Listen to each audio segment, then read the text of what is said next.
Corporation of India, Alimco, to set up and to scale up production of assistive devices, invest in R&D and AI integration, strengthen PM Divyasha Kendras, and support setting up of assistive technology marts as modern retail style centers where Divyangjan and senior citizens can see, try, and purchase assistive products. Reaffirming our commitment to mental health and trauma care. There are no national institutes for mental health care in North India.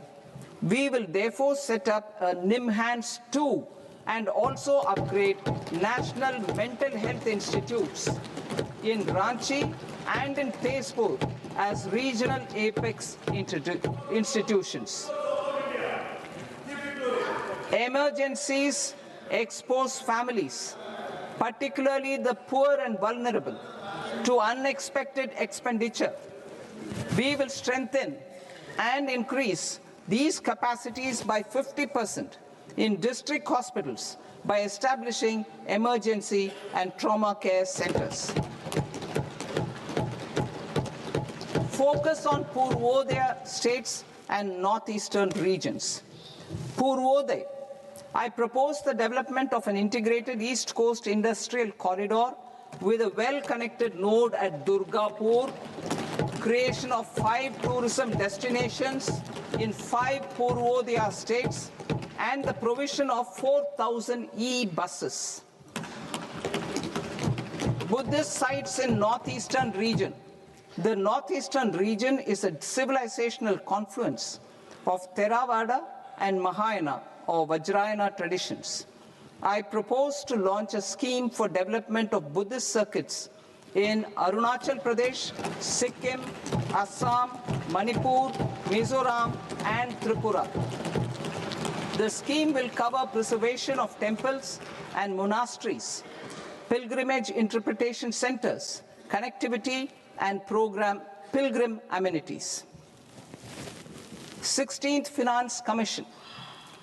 On 17th November 2025, the 16th Finance Commission submitted its report to the President.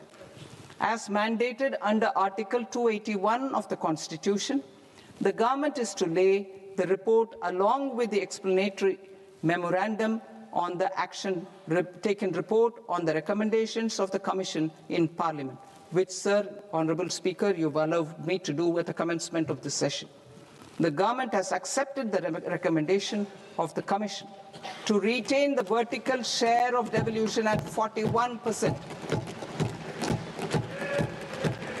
As recommended by the Commission, I have provided 1.4 lakh crores of rupees to the states for the year 2026-2027 as Finance Commission grants. These include rural and urban local body and disaster management grants. Fiscal consolidation. Government has been delivering on our fiscal commitments consistently without compromising on social needs.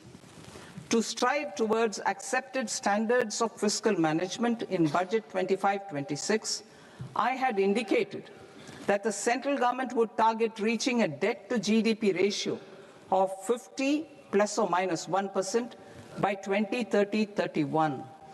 In line with this, the debt to GDP ratio is estimated to be 55.6% of GDP in BE 26-27.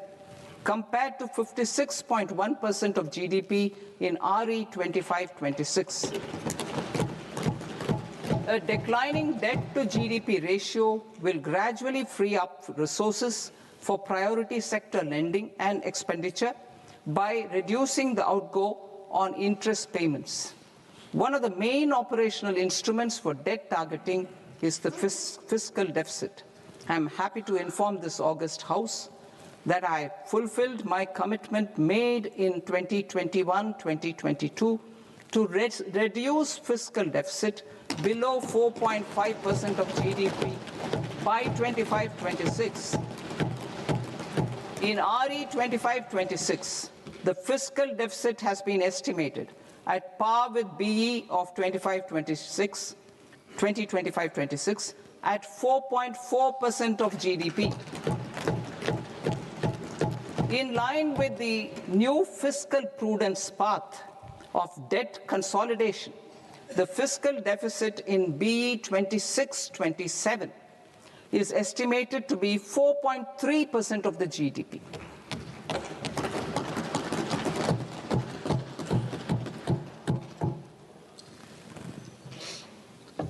The revised estimates of the non-debt receipts are 34 lakh crore rupees, of which the centre's net tax receipts are 26.7 lakh crore.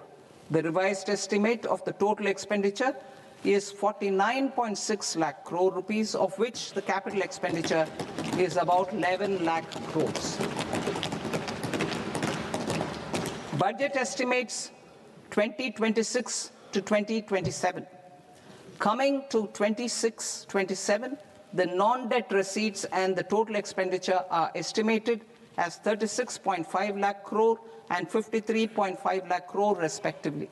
The centre's net tax receipts are estimated at 28.7 lakh crore rupees.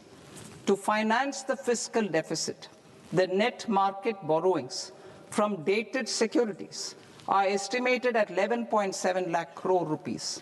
The balance financing is expected to come from small savings and other sources. The gross market borrowings are estimated at 17.2 lakh crore rupees. I'll now move to Part B. Part B, direct taxes.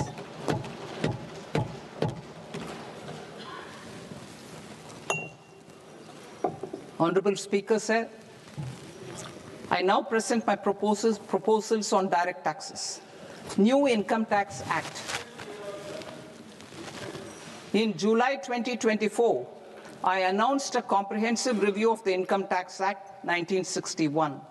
This was completed in a record time, and the Income Tax Act 2025 will come into effect from 1st April 2026. The simplified income tax rules and forms will be notified shortly, giving adequate time to taxpayers to acquaint themselves with its requirements. The forms have been redesigned such that ordinary citizens can comply without difficulty.